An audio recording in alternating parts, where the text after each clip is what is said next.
मोहन भागवत जी, ये तो रिजर्वेशन के खिलाफ, वो हमेशा यही बात करते हैं, कभी मेरिट की बात करते हैं, कभी संविधान बदलने की बात करते हैं, कभी रिजर्वेशन निकालने की बात करते हैं। और कोई कहीं प्रश्न आया, कोई पूछे, नहीं अब तो नहीं, संविधान बदलेंगे, अब आगे देखेंगे। इसीलिए बार बार मोदी जी भी कहते हैं 400 पार। क्यों कहते हैं? अरे आप 2/3 मेजोरिटी दे दो, हम संविधान बदलेंगे। लेकिन वो अपने मुंह से नहीं बोल रहे, किसी के मुंह से वो बुलवा रहे। मोदी जी हमेशा बाबा साहब अम्बेडकर की बात करते हैं, नमन करते हैं, सब करते हैं, लेकिन उनके उसूलों को वो नहीं मानते। ऐसे लोग हैं, इनसेंसिटिव, थिकनेस है, क्या इसको बोलते हैं, स्किन को, थिक स्किन है, मोटी चमड़ी, तो उनको कोई होता ही नहीं। और वो जो कहते हैं वही बात उसको पुनरावृत्त करते हैं, 100 बार बोलते कि मोदी सरकार अपने काले करतूतों को पर्दा डालने का कोशिश कर रहे हैं।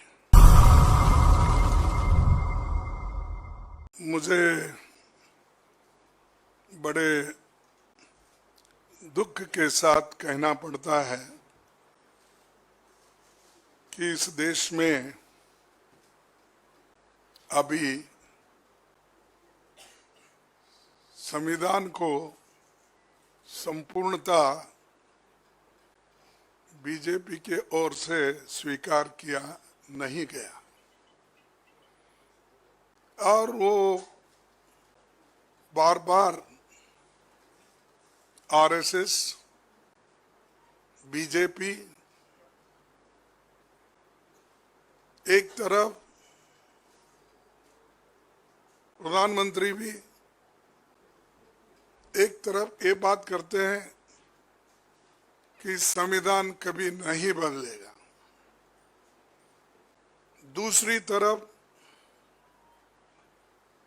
वो ये कहते हैं, उनके लोगों से कहलाते हैं कि संविधान बदलने के लिए 2/3 मेजॉरिटी होना चाहिए, इसीलिए आप 2/3 मेजॉरिटी दो, हम संविधान बदलेंगे। ये कोई मामूली आदमी नहीं बोला, ये कोई फ्रिंज, क्या बोलते हैं इसको, हाँ, फ्रिंज एलिमेंट नहीं है, ये तो बीजेपी के नेता है, एमपीज हैं, आरएसएस संगठन है, ये पहले से बोलते आए हैं। आज फिर उन्होंने दोहराया, कर्नाटक में दोहराया और दूसरे जगह भी वो दोहरा रहे हैं कि इसको, संविधान को बदलना चाहिए, क्योंकि वो लोग हमेशा सोशल जस्टिस के खिलाफ है और संविधान में जो सेक्युलरिज्म शब्द आया है उसके खिलाफ है। और खास करके बीजेपी और आरएसएस प्रमुख नेता जो हमारे क्या नाम, मोहन भागवत जी, ये तो रिजर्वेशन के खिलाफ है। वो हमेशा यही बात करते हैं, कभी मेरिट की बात करते हैं, कभी संविधान बदलने की बात करते हैं, कभी रिजर्वेशन निकालने की बात करते हैं। और कोई कहीं प्रश्न आया, कोई पूछे, नहीं अब तो नहीं, संविधान बदलेंगे, अब आगे देखेंगे। तो ये जो मानसिकता है, मैं ये कहूँगा, ये बड़ी एक बुरी मानसिकता है। इससे देश में हंगामा मचेगा अगर आप संविधान को बदलने की बात बार बार अगर करते रहेंगे। एससी एसटी का रिजर्वेशन संविधान में तो दिया गया है, अब क्या बदलना चाहते हैं आप? ये सवाल आज पूरे देश के सामने है।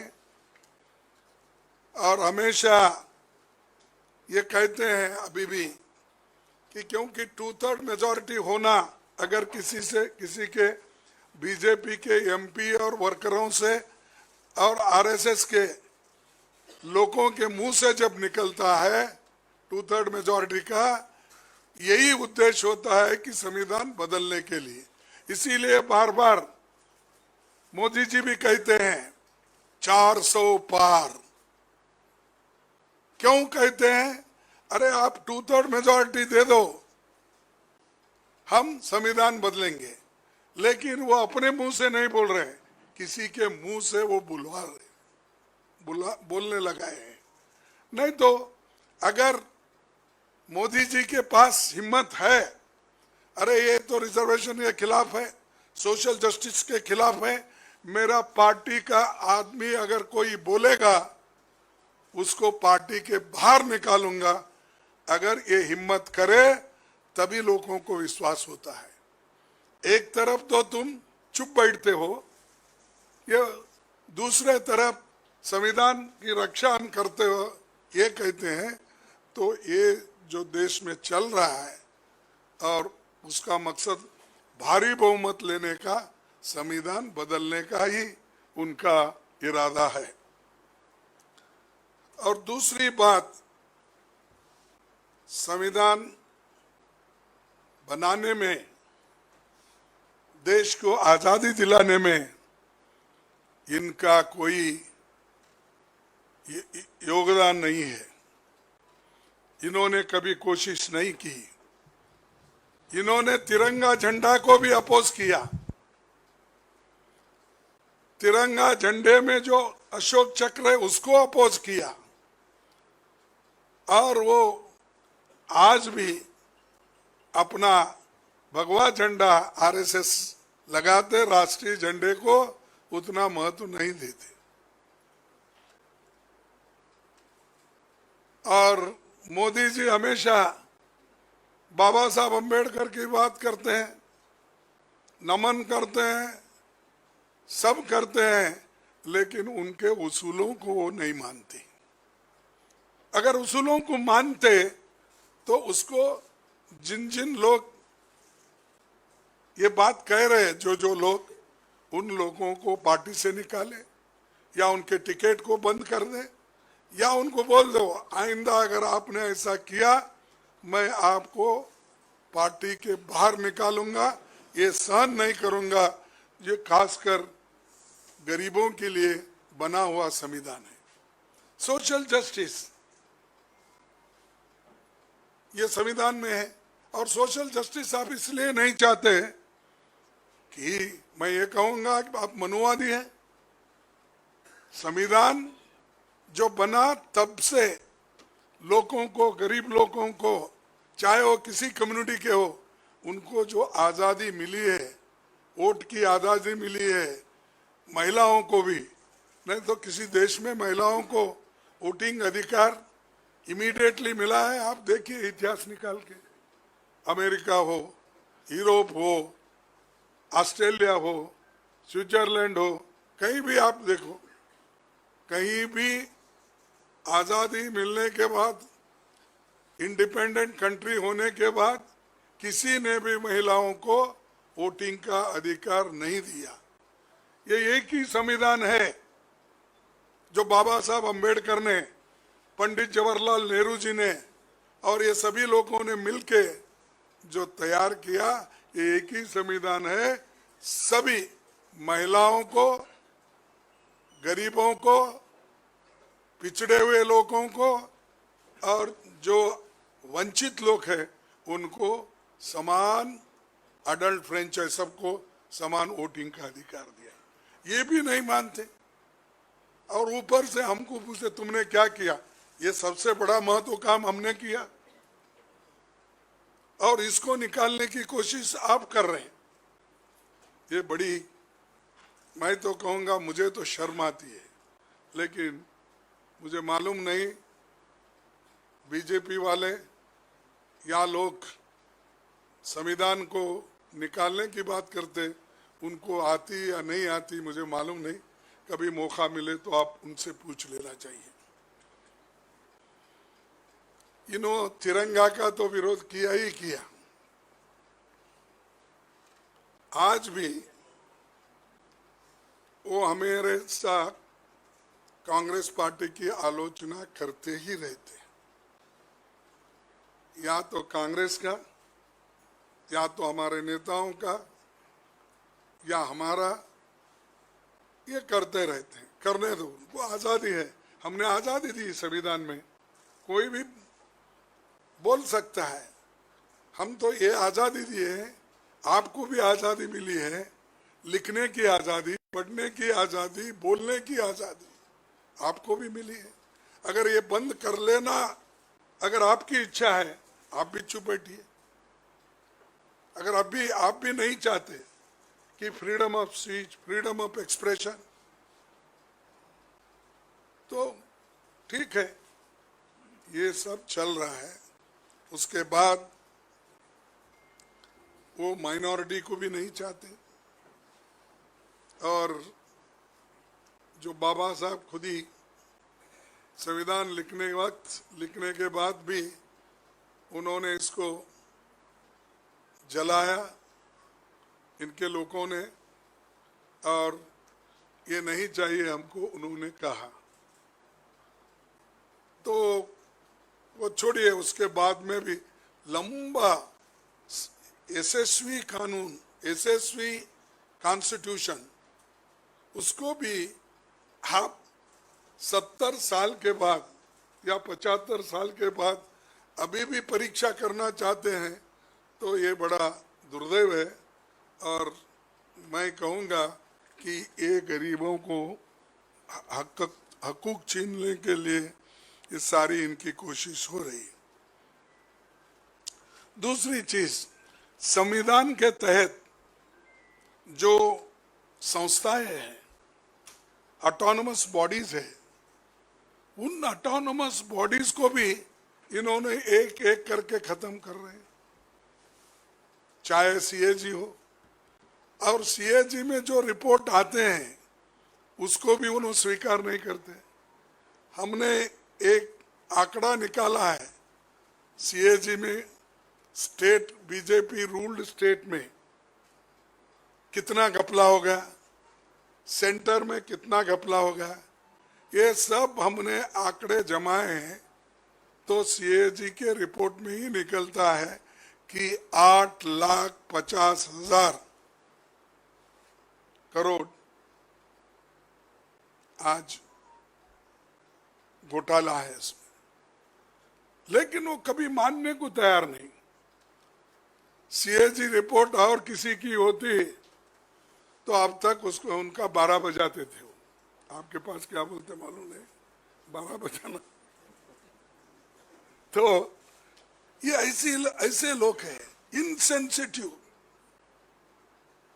थिकनेस है, ये क्या इसको बोलते हैं, स्किन को, थिक स्किन है, मोटी चमड़ी, तो उनको कोई होता ही नहीं। और वो जो कहते हैं वही बात उसको पुनरावृत्त करते हैं, 100 बार बोलते। तो ये एक तरफ, और दूसरी तरफ ये हम इलेक्शन कमीशन के सामने भी वीवीपैट का मुद्दा रखे हैं, लेकिन वो 100% दो भाई, जो वोट डालता है वो सब गिनेंगे, बस हमारा और दूसरा कुछ नहीं है। जो लोग वोट करते हैं, जो वीवीपैट आती है, तो 100% गिनो। क्या तकलीफ है आपको? उसके ऊपर भी उनका कोई उत्तर नहीं है। फिर पीएम साहब खुद नहीं कहते कुछ, दूसरों से कहलाते हैं। ये बड़ा अजब है। अबे तुम कैसा, हमारे पास कहावत है देहातों में, माफ करना मैं ऐसी एग्जांपल देता हूँ आपको। वो क्या करते हैं कि एक तरफ बच्चे को चिमटा देते हैं, दूसरे तरफ फिर उसको थोप देते हैं कि अरे मत रो मत रो।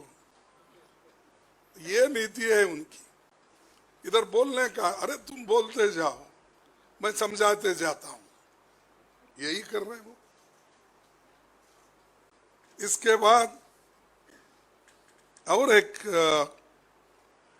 प्रश्न है इलेक्ट्रल बॉन्ड का। ये तो एसबीआई द्वारा 4.5 महीने मांगने के बाद साफ हो गया कि मोदी सरकार अपने काले करतूतों को पर्दा डालने का कोशिश कर रहे हैं। क्योंकि 4 महीने क्यों होना, आपके पास तो डाटा है और डाटा का मास्टरी आपने किया है, और हर जगह बोलते हैं ये डाटा आने के बाद सब अंक संख्या सभी मिल जाते हैं और ये बहुत जल्दी ही मालूम हो जाता हर चीज का। क्या फिर निकालो ना भाई, 1-2 हजार लोग दिए होंगे बॉन्ड्स, 3 उतने लोगों की लिस्ट नहीं मिलती आपको, तो क्यों छुपा रहे? सुप्रीम कोर्ट बोल रहा है, लेकिन आप एसबीआई को नहीं बोल सकते, क्योंकि सिलेक्शन आप ही तो कर रहे हैं। सेंट्रल इलेक्शन कमेटी का सिलेक्शन आप ही का है, सीबीआई सिलेक्शन आप ही का है। अगर हम वहां जाके अपोजिशन लीडर अगर सजेशन भी देते, एक सजेशन नहीं सुनते, फिर बहुत से बार हम डिसेंट नोट देना पड़ता है। क्यों? कि सच उनके सामने रखे, फैक्ट्स भी रखे तो बाजू निकाल देते हैं। ठीक है, आप कैसे हैं रमेश जी, क्या है आपके लिए? ठीक है, ठीक है, लिखो। ये मेरा अनुभव में बोल रहा हूँ, मैं भी 7-8 साल वो काम किया हूँ, तो ऐसा चलता है, सलाह मशूरा नहीं होता, या उन जिन कैंडिडेट को वो प्रपोज करते हैं उससे भी बेहतर कैंडिडेट है तो भी उसको नहीं लेते। एक अब इलेक्ट्रल बॉन्ड का तो लिस्ट का पता चलेगा, अगर जल्दी वो बहुत ही ऑनेस्ट है, सिंसियर है, किनके पास किनसे भी मदद अगर नहीं लिए और वो अपने आप प्रिंट करके बॉन्ड्स बना लिए हैं तो बात और है कि, लेकिन आज वो एसबीआई कह रही है कि जुलाई तक हम आपको बताएंगे सब चीजें। क्यों इतना टाइम लगता है? सबका लिस्ट है आपके पास, ये देखो लाखों में है, करोड़ों में है, तो बात और है। ये सिर्फ गिने गिने लोग दिए सो है, आप उसका लिस्ट इमीडिएटली कर सकते हो, तो वो भी वो नहीं करना चाहते क्योंकि इलेक्शन तक छुपाना चाहते हैं। फिर इलेक्शन के बाद क्या होगा वो देखेंगे, उनका ये है। और मीडिया रिपोर्ट से ये तो अब उजागर हो गया कि ईडी, सीबीआई, आईटी ये रेड डलवाकर किन किन के पास बॉन्ड लिए उनके नाम खुल जाएंगे, तो वो नहीं चाहते इसको उनके नाम खुलवाना। तो ये मौके और उन्होंने रिस्पॉन्सिबल है इसके लिए, वो खुद जवाबदेही है, और ये उनका अगर क्लियर मंशा है, साफ नीयत अगर साफ है तो जरूर वो बता सकते हैं। लेकिन ट्रांसपेरेंसी की बात करते हैं, करप्शन की बात करते हैं, अरे भाई पहले तुम तो खुल के आओ, तुम तो बता दो। वो नहीं बताएंगे, भाषण करते करते कितना फिरेंगे।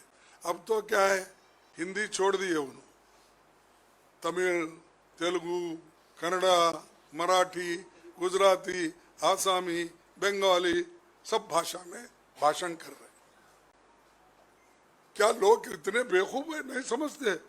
अरे आपने देख देख कर बोल रहे, किसी का आवाज पीछे है, लोगों को मालूम नहीं होता वो प्रोनाउंसिएशन कैसा है, किसका है।